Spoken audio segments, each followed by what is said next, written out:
All right. So you want an intro? This is Troy, the Planescape guy. Jester Borris with I Want to Be a GM. You find us on our .com, Facebook, Twitch, Discord, and YouTube. That's right. And today we're here with you. We're going to talk a little bit about role-playing your character in Dungeons & Dragons and other TTRPGs. TTRPGs. What an acronym. So it's called a role-playing game. So we're going to talk a little bit about some of the things we want to help you remember you, remind you when you were role-playing to role-play your character. Back when we were kids, we used to call it make-believe. You get out your Matchbox cars or your dolls or whatever you played with when you were a kid, and you use your imagination. Back when I was a kid, I had a stick, so I had a lot of imagination because I didn't have any toys.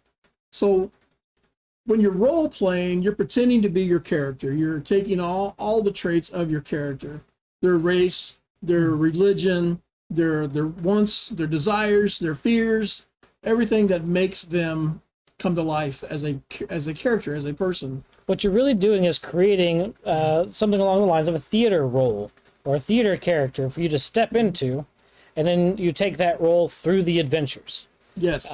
So we're going to be talking about some of the different things that will allow you to really bring that character to life. There's a lot of different levels to role play, from the full-on stage actor to something that's a little bit more like make-believe with a stick. But typically, you strike the balance somewhere in the middle, and you'll have a lot more fun at the table. You can really create some great moments, and it's going to really improve the adventure that you have. And if everyone at the table is participating, it makes it that much of a better game as well. So one of the things I want to just spend a few minutes on first is that you as the DM need to intro pretty much everything that happens at the table. They kick open a door and they walk in. What do they see? So you as the DM have to set the scene. You describe everything that they would at first. Just looking around, a casual glance, what do I see? I see the treasure chest. Well, somebody else is going to notice the dragon standing behind it. What are their character motivations? Some are going to be more drawn to the shinies as they are to the dragon, or the orc that's about to split your skull with an axe. Sure. And what Troy's talking about here is the responsibility of the game master. So the game master obviously is going to be responsible for role-playing every NPC that the party will need to interact with. But more than that, when it goes to time to be in the dungeon or time to get into the action, the game master needs to be able to present the scene so that you can place your characters there, and you'll need a hook of some kind to be able to begin the action.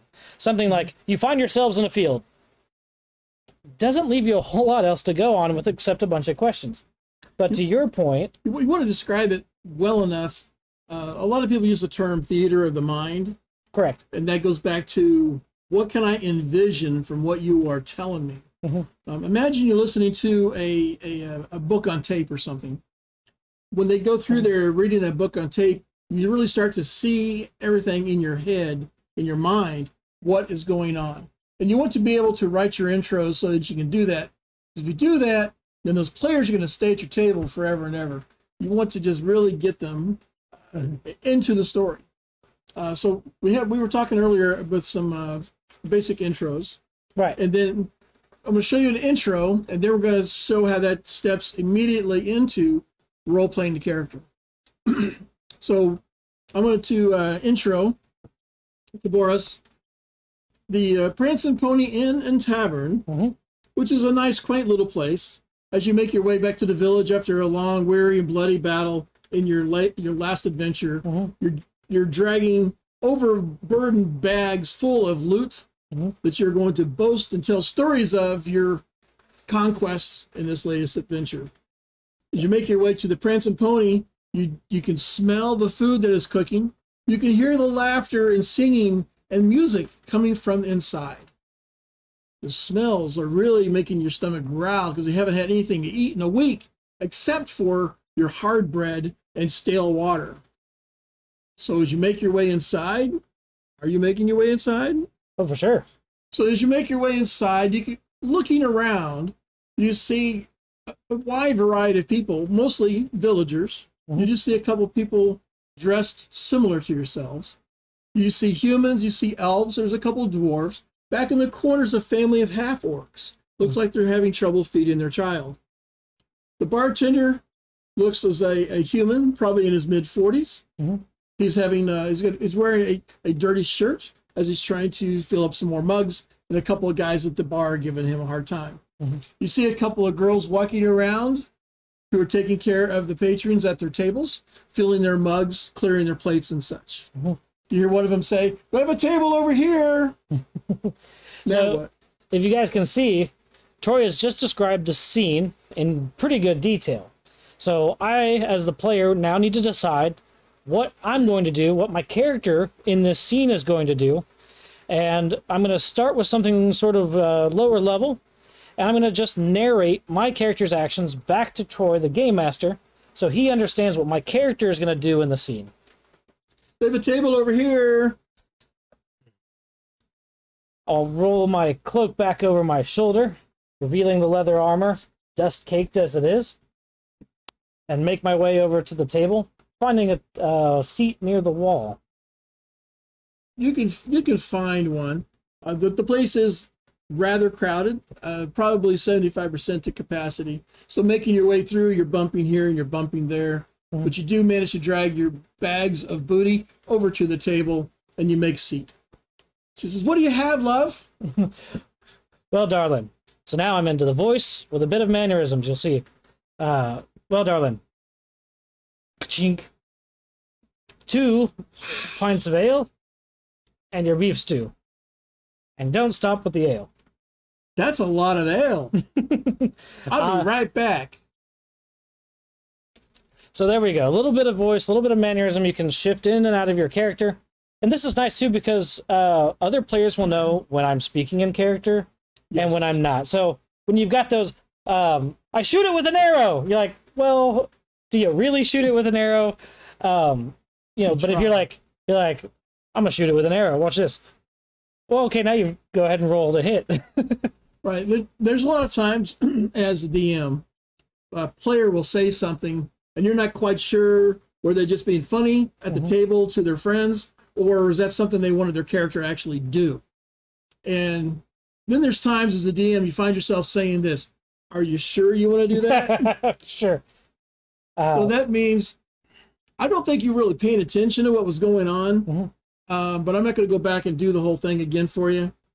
So are you sure you really want to do that? This might get you dead, is the subtext. Or your party. So, now here's a little bit going from the other side. I want, as my thiefy character is, despite my large bags of loot, to try to pickpocket one of the passerbys. But, again, going back to that basic level where I'm going to narrate my actions to Troy. And you'll see this where, you know, yes, I may need a sleight of hand or a deception or some other check to actually steal a coin purse. I'm going to wait for that to be asked for by the game master, so it's up to me to tell him what I'm doing and to narrate my actions. So she brings over some meal for you and your friends and sets down very large mugs. So you said that, you know, aside from the hostesses, we've got a lot of busy movement going on there. We've got a lot of different people moving about in this place, right? There are different people milling about. Yes. So what I want to do is I'm going to try to grab a coin purse or something off of one of these other guys. And I want to do this by taking a coin out of my pouch, and I want to create a distraction by sort of tossing it over on the floor. See if I can get somebody to look at it while they're close to me. And maybe while they bend down to pick it up, I'll swipe their coin purse when they're not looking. Okay, so let's get a little better lay of the land here. From where you're sitting, directly across the next table over is a family of humans. To your right, over in the corner, some half-orcs. Over there, we have mostly humans, but there are a couple of elves that are very well-dressed. They look like they might be a diplomat even. And there are a couple of dwarves that are very sooty, dirty, muddy, that are sitting at the table kind of next to them. Over here behind you are mostly humans. They look like workers from the village, various either farmers or some type of industry. Most of them are covered in dirt. Right. So which direction do you want to throw your coin? In the tavern, do we have a lot of one of the tables that's more animated than the others, you know, or one that's more subdued than the others? The human family over here, they have 4 children. And I don't know if you've ever been to a restaurant with children, they're very animated. The family there's a mother and a father and a child, they all appear to be half-orcs. That child is not having a good day, he's throwing a fit, not liking anything that mom and dad are trying to do with that one. So that child's very animated, and these 4 kids over here are very animated. Everybody else is trying to enjoy their meal, and you hear them grumbling about the kids. Like any other restaurant. Well, I don't think I'm going to target one of the families, so I'm going to wait for an opportunity to see if I can get something from one of the random humans when they're making their way to the bar or somehow past my table. Okay, so what you view on them, you don't see anybody that has a large pouch. Oh, I don't need that. I've got a large pouch. I just want their pouch. You just want their pouch. Typical thief. So eventually, as your meal goes on, you do see an opportunity to do something like that. Mm-hmm. So you're going to throw your coin over there? Yeah, just sort of drop it off the table, let it roll, perhaps. Something that'll grab somebody's attention. It does grab their attention. Mm-hmm. So the first ones you notice, it grabs their attention as it goes rolling by. You see one of the dwarves who is busily feeding his face, stops and look up. Oh! He heard the sound of money running across the floor. He's going after it, as well as 2 of the humans at the table that went by it. So now what is your next move? Now you have at least 3 people who want after your coin on the floor. There we go. So, as you can see, describing your actions allows hooks back and forth between the player and the game master to develop the scene. Even where I'm being a bit of a snarky rogue. But you have to have these hooks back and forth to have a little bit of interactivity, whether it's me and another player or me and the game master. So what we have here, this is called role-playing. Mm-hmm. And we haven't broken out dice yet. We're getting ready to break out dice because he's going to do some checks. And then there's going to be other people. Did they see him take the money? So you're going to get into some of those kind of things. And, oh, well, I was being sneaky doing it this way. Sneaky, sneak. Right. So let your players describe in great detail what they're trying to do and break that into, we like to use, our rule number 3 is rule of cool. If it's something that he probably could have done, don't make him roll too many dice to prove that he could actually do it. Yeah. You know, if he comes up with a good idea, a good way to do something, it probably happens. This can also be important when it comes to trying to coordinate with your team members to get yourself out of a trap in a dungeon. Oh. You're like, oh man, I can't pick the lock because I'm the barbarian. You pick the lock. You know. I'm not a thief. How dare you call me a thief? And it goes from there. But so some of the things that you know, this is what it looks like when you start to roleplay, but some of the things that you'll want to put together to help you build a character to roleplay can be things like props. So a lot of times as game masters, we've had hats. And once you throw that hat on, we know, oh man, the bad guy showed up. I thought we took him out last time. I like to wear my crazy hat that I got at Lily's with all the stuff hanging on it. Yeah. That's the crazy merchant. Sure. He literally is insane, and they can make you a deal on anything, even if he doesn't have it, because I know where I can get it. So, another guy that has that, he really doesn't like it. I can get it from him. I get a good deal on that.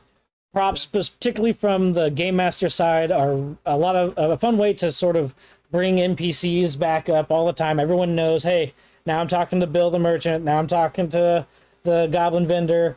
But you could have props for your own character as well, things that help you get into the mindset or to the spirit of the table. Absolutely. Even if you do something as simple as go to a Goodwill and buy a $2 shirt. You know, when you're playing that one guy... it doesn't even have to be a period-looking shirt. It just says, I am the barbarian. Yeah, something as silly as that helps set the mood for everybody around the table. And it adds to the fun of the night. Yeah. Not everybody's comfortable doing a voice, but trying to figure out what 2 or 3 voices you can do halfway can be a fun way to easily slip in and out of character and let everybody know that you're addressing them as your character. So, you know, your bad British Cockney accents, Almost also- everybody can do a bad English or Irish accent. Yes. Almost everybody. So have fun with that for sure. It's a good way to get started. And then you've got everyone talking funny to each other around the table for 4 or 5 hours. Can make for a good time. Makes for a very good time. Absolutely. Getting deeper into the character, Troy, we've always talked about what our character likes and what our character doesn't like. Mm-hmm. So their favorite foods, their favorite colors. Oh my gosh. They don't like the cold, you know? Yeah, so you just came back from an adventure and you have your bag of loot. Well, maybe where it was at, it was damp in that cave. Right. And one of your characters may have actually caught a cold. He's going to want to sit right next to the fireplace. Screw you guys. I'm sitting over there. Here. And he drags his bag, and of course it's going to make a lot of noise. Mm-hmm. And you get over, he drags a chair over to the fireplace, wraps up in his cloak, props his boots up next to the fire. And so when the waitress comes over, says, "Are you okay? Would you like another blanket, sir? Perhaps a pillow? Something warm to drink." Yeah. "No ale for you? Brandy, lots of it." Yeah. So, but when you sit down, you're like, "Oh, I'd like beer." I was like, "I don't like beer. Do you have wine?" "Well, we don't have wine here. I'm not drinking this beer." I caution you about the water, because water in the period age was not very clean. For sure. So, understanding what your character does like and does not like can help you in those moments. Sort of differentiate your character, especially if you've had played several of them. We're first and second edition, so we've had a lot of characters die. Yes. And so to change what you like or don't like as a character can really differentiate this character from the last Elf Ranger that I played the 10 minutes ago before he got ate in the dungeon. Yes, we all know the Elf Ranger is going to have a cloak. He's going to have a pipe. He's going to sit in the corner of the tavern with it pulled up. He's sitting there very mysterious over in the corner. Yes. They all do that. I've seen the movie. They all do that. I've seen the movie. Yeah. Other things that can be kind of interesting are, what is your character's superstitious beliefs? And religious beliefs, Yes. too. So, I go and I say last rites over the band of orcs that we just took out because it's part of my character's faith. Mm-hmm. Or my character is looking for a lucky rabbit's foot to replace the one he lost when you were captured by goblins. May or may not even be a magic item, but superstitions can really add an extra level of depth to your character. The things that they do believe, why they believe them, what they've heard about. Particularly if your character starts younger, you're maybe more farm than you are city, or you want to go and pursue those, "Oh, I want my fortune read," or "I want to go see the tarot reader." Oh. Yeah. It can get you in a lot of trouble in Ravenloft in particular. Hey, the gypsies have this thing. I'm going to go check it out. Oh, yeah, those gypsies. But, superstitions around just about anything can really be that little bit of extra on the character after you rolled them up to give you something to hook onto, to help you play a character, to help you get into role-playing that character. There's a lot of really interesting ideas in the player's handbook when you generate your characters. They have all these backgrounds, traits, and flaws and stuff. D&D Beyond has them on the character generator. You go through there and pick. You don't need a whole bunch of them. 1 or 2 is enough suggestion to give you an idea. Oh, I kind of like this twerk. Tweak. I like this tweak on this character to make him a little more different, like stand out a little bit. What if he had a ranger that for whatever reason he liked to color yellow? So he wanted to wear yellow pants when he's in the woods. He's going to stand out. Black cloak, green armor, whatever, bright yellow pants. But because it was, something happened in his childhood, and then they had to have the yellow pants, and it's just a family thing. They had the yellow pants or a yellow shirt. Saw some knights at one point in a coloring book, thought it was the coolest thing. Yeah, something. For sure. So but now he just wears a yellow shirt or yellow pants. So that's an oddity, and it's not going to be very beneficial to a ranger. For sure, but it also isn't something that's detrimental to the character a whole lot. Right. But it lets your character stand out, gives you something to role play, gives you something to interact with other characters about. So in second edition, one of the traits for barbarians to be noticed in battle, because who has trouble noticing a 6'6" 300-pound guy coming at you with an axe screaming, but they would wear bells. And this was an old tradition that was real in 1200 Scandinavia. They would wear bells, big bells. Yeah, like things that would make lots of noise. So when they would come running at you, they wanted you to know that they were coming, that they were not a coward. And if they came at you from behind, you would still hear them and turn around. So they wanted you to know. So that's an oddity.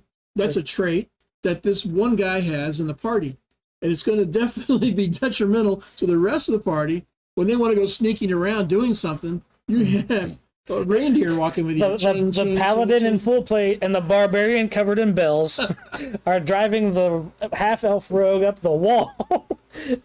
Move silently is right out. Not going to happen. But this is another point, the culture. So as you get more involved with the world setting that you're involved in, you know, particularly Forgotten Realms, right? Neverwinter and Baldur's Gate have different peoples, different cultural aspects that you could bring into a character. Yeah. And that can be another way that you can differentiate your character or bring something that's unique to the roleplay experience. And when you have those characters, I mean, you as a DM or as a player, be sure and research all those because they're a plethora, it's a potpourri of people.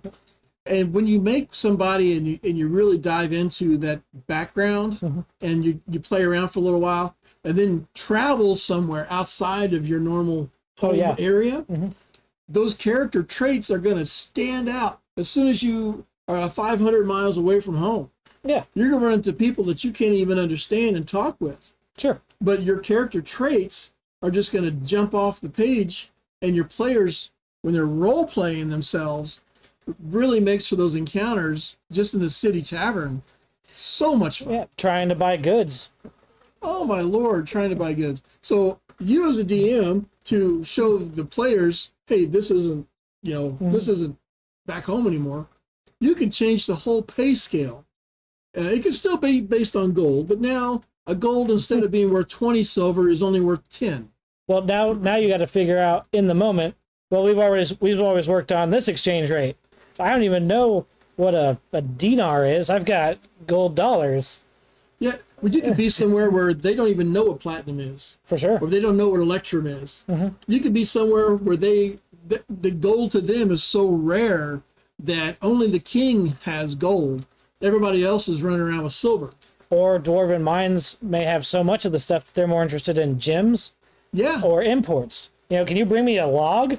We don't have a whole lot of logs under this mountain right now. A bolt of silk cloth, you know, is worth a bunch. So this gets a little bit more advanced. Like we mentioned, you can start real basic with narrating your actions, but as you get more comfortable with role-playing your character, there's a lot of dimensions you can add very easily that don't put a whole lot of stress on you to play your character, but can really bring out a very cool character. Last week when we played, it was a lot of fun taking players who were so used to rolling dice the whole time. I want to do this check. I need to do that check. My character's going to do this. I need to roll this dice. I'm going to do this. I'm going to roll that dice. I said, oh, slow down a minute. Just tell me what you want to do. Yeah. And in keeping with the rule of cool, I want my character to do this. Well, we had the bard basically doing AC/DC for a pack of goblins, and he had described it so well that Troy just was like, they love it. They were drunk to begin with. For sure. So I figured if you're going to enthrall a goblin, you definitely want them drunk. Because then they're just going like, yeah, rock on! So, and the bard's playing away, and he made his... he made a very good performance check. Performance, yes. Yes. And he did a couple other things. So I want to do this, I want to do that. He's throwing it on there. And he had another guy, I forget what his character was, but he was playing some musical instrument. Not a bard, but he had a musical instrument and a skill. Yeah. So I'm like, the goblins were having a hell of a time. They had kegs of ale they had stole, and they had a band. Party! Because of the players' description of their character actions, Troy allowed them advantage on their checks, which was a very cool part of the rule of cool. You know, you guys are doing something interesting. Might not usually work. We're going to try it anyway. And you know what? You described it so well. We're going to try it with advantage. And they did it. Everything was great until the thief Ruined everything. Ruined everything by sneaking around and killed 3 of the 5 before anybody knew what was going on. Just stab in the back. She's like, do this. Blah! That's like, you don't even need to roll the hit. Okay, he's drunk. He's standing there. He's only that tall to begin with. For sure. I said, he's just standing there. She says, well, I stab him. I said, okay, roll up damage. And I forget, it was something crazy. He's like 30-something points damage. Like, he's only got 6. And he's drunk. Yeah, he's running around. She killed 3 of them before, and the other 2 had no idea what was going on. But I think the bard gave it away because now there's only 2 people cheering instead of 5, so it wasn't as loud. But when you're role playing and describing the actions of your characters, and the DM is describing the actions of everything else going on, not just monsters, but the setting and the weather conditions. I mean, there's just so many things that can involve that whole moment. And you get it going up, and then everybody looks around, and they're all having fun. Which is rule number 1, by the way. Rule number 1. As long as they're having fun, the rules don't matter. Absolutely. We've had a lot of good game nights, more serious in tone typically, or even the lighter in tone, where we've never touched the dice. But we've gone through the story, we've had hijinks, and had a lot of fun doing it. Never touch it, or very rarely touch. Yeah. And, so, as a role-playing game, getting away from dice for everything and bringing your character to the forefront can really change the experience and really bring out the fun as it is a game. So it is a game, and I encourage you as a DM to encourage your players to believe in the rule of cool. Describe what their character wants to do in a certain given situation, and then you very quickly apply everything you know about the story. What they don't know is going to happen, or how the room is set up, with traps or spells or what have you. They don't know. So apply all that very quickly in your head and think, you know what? They probably could do that. Sure. And then just to choose, if you need a mechanic, apply the appropriate mechanic that fits the moment and keep the game flowing with roleplay. Yep. As much as possible. Roleplay. So just real quick, again, some of my tips here. Use of props, narrating your actions, choosing a voice for your character. Maybe. For sure. Drawing your character's history for superstitions, their likes, their dislikes, those sorts of things that can really add dimension to a character. And you'll find that you end up with a character that's a lot of fun to play, that's unique from everybody else at the table. And that's the thing. Everybody wants to have somebody that's special and fun to play. Yeah. And when you get together as a group, you all click. This guy does this job, this guy does that job, and you win the night. For sure. So, final word there, Troy? Roleplay. I love it. Remember, the DM needs to set the scene and be all the NPCs. It can take some work to figure out how you want to portray different NPCs. I particularly will put a little bit of work and thought into the ones that I know are going to be a reoccurring NPC. Yeah. When it comes to putting together an NPC, or particularly your bad guy, take a look at our video. We'll put it on the screen for you for some tips on how to write that character or more in-depth NPCs so that you can really add some menace to your stories and get that adventure going. Absolutely. We'll see you on the next one. This is Troy. I want to be a GM. You find us at .com, Facebook, Twitch, Discord, and YouTube. Jester, Borris.